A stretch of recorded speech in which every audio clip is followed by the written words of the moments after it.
उन कृष्ण को आप पूजना चाहते हो, उसकी रोजी रोटी खाना चाहते हो, उनके नाम से आप अपने आप को परिवार चलाना चाहते हो और उनके वंश के लोगों को आप दुत्कारना चाहते हो, उनके द्वारा उन्हें नमन नहीं करना चाहते हो, उन्हें झुकना नहीं चाहते हो। मैं पुनः एक बात कहना चाहता हूं, अगर यादवों से इतनी नफरत है तो गंगा में स्नान करना छोड़ दो, क्योंकि गंगा यादवों को की माँ है, शांतनु की माँ है और यादवों में ब्याही की। जमुना का आचमन करना छोड़ दो, भगवान कृष्ण की अर्धांगिनी है। गायत्री वेद माता गायत्री नरेंद्र सेन यदुवंश की कन्या है और उस गायत्री मंत्र का जाप करना छोड़ दो। कौन सा ऐसा वेदांत है जो बगैर गायत्री के आप शुभारंभ कर सकते हैं? और उस माँ गायत्री का जाप करके अपने आप को आप ब्राह्मण कहते हैं। बगैर जनेऊ धारण नहीं हो सकता, बगैर गायत्री के नहीं हो सकता। और आप उस गायत्री का नमन करके, जो नरेंद्र सेन यदुवंशी की कन्या है, वेद पिता ब्रह्मा है तो वेद माता गायत्री है, और उस गायत्री को नमन करने के बाद यदुवंश को आप दूर फेंकना चाहते हो। ऐसा कौन सा समाज है? यादव के दर्शन मात्र से मानव जीवन का कल्याण होता है। श्रीमद् भागवत महर्षि वेद व्यास जिन्होंने भागवत जी को लिखा, यादव श्री सुखदेव जी जिन्होंने भागवत जी को कहा, यादव राजा परीक्षित जिन्होंने भागवत जी को सुना, यादव, और उसमें टोटली वंशावली वो सब यादवों की। 88,000 ऋषियों ने श्री राजा परीक्षित से ये कहा था कि यदि तुम अपने वंश की वंशावली को श्रवण करें तो तुम्हें मोक्ष की प्राप्ति हो जाएगी। चाहे वो कोई भी जाति हो, चाहे कोई भी वर्ग हो, जब तक यदुवंश की कथा को नहीं सुनता है, मृत्यु के उपरांत उसे मोक्ष की प्राप्ति नहीं होती है। और भागवत को सुनने के बाद मोक्ष की प्राप्ति चाहते हो और यादवों के मुखारबिंद से सुनने से अपने आप का अपमान मानते हो। तो मैं पुनः कहना चाहूंगा कि यादव के श्राप से सुदामा जी दर दर भटके थे। यादव के श्राप से सुदामा जी दर दर भटके थे। इसलिए यादवों के श्राप को अपने ऊपर मत धारण करें, जीवन बर्बाद हो जाएगा, जिंदगी खत्म हो जाएगी, कहीं किसी भी जगह मुंह दिखाने लायक नहीं रहेंगे। ये तो केवल, और मैं सबसे बड़ी बात ये कहना चाहूंगा, जो बीसी का 27% आरक्षण है, उस आरक्षण में जो भी मंदिर हैं, जो भी देवालय हैं, जो भी मठ हैं, जिनके मठाधीश हैं, उनमें सभी में इस आरक्षण के मुताबिक ही पुजारी घोषित होना चाहिए। और इसके प्रति हम सभी लोग आगे कार्रवाई करेंगे। इस पर हम ज्ञापन देंगे कि हमें भी मंदिर पर बराबर हकदार चाहिए, हर जाति को, हर वर्ग को हमारे 27% आरक्षण। सर, क्या मंदिर मठों में क्या SC ST को भी अधिकार मिलना चाहिए? हमारे लखनऊ में SC है, लखनऊ में ज्यादा दूर कहा जाए, लखनऊ में कालिका जी के मंदिर पर पुजारी SC है और माता रानी ने आज तक दूसरा किसी बिरादरी को स्वीकार नहीं किया। बहुत अच्छा बोल रहे हैं शास्त्री जी। हमारे देश में जो मठ हैं या जो बड़े बड़े मंदिर हैं, वहाँ SC ST के भी पुजारी होना चाहिए। ये बहुत बड़ी, ये देश को जोड़ने की बात कह रहे हैं सर। आगे क्या कहें? देश में हिंदू को जोड़ने के लिए बटोगे तो कटोगे, ये नारा हमारे देश में आज लगाया जा रहा है। हम बिल्कुल सहमति हैं, लेकिन वही धीरेन्द्र शास्त्री कह रहे हैं कि जो है ब्राह्मण ने यदुवंश उजाड़ो। वीडियो मेरे पास में है। वही धीरेन्द्र शास्त्री कह रहे हैं कि ब्राह्मण ने यदुवंश उजाड़ो। अगर यदुवंश ब्राह्मणों ने उजाड़ दिया तो ये इतने दुनिया के यादव जी कहाँ से चले आए?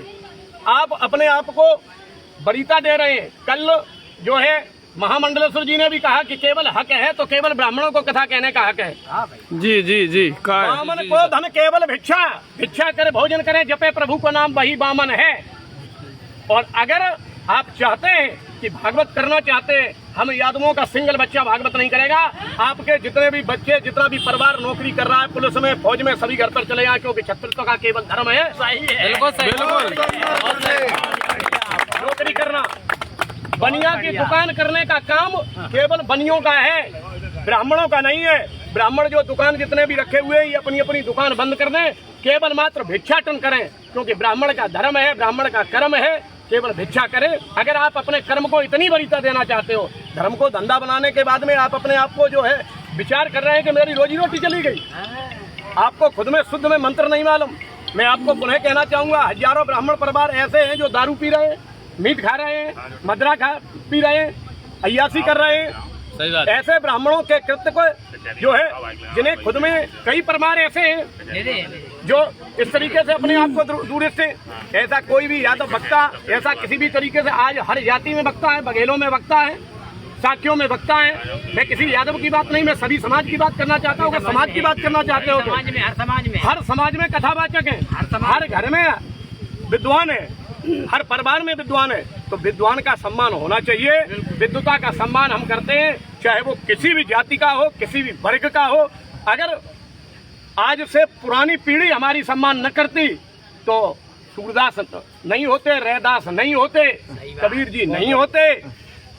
तुलसीदास जी ने लिखा है कि यादव कितना अहिर निर्मल मन दासा, अहिर कितना निर्मल मन किसी का नहीं होता है, केवल यही चोट खा गया इसका मन इतना निर्मल है। भगवान कृष्ण ने सुदामा जी को श्राप दे दिया, बोले तुम निर्धन हो जाओ, गरीब हो जाओ, दर दर भटको।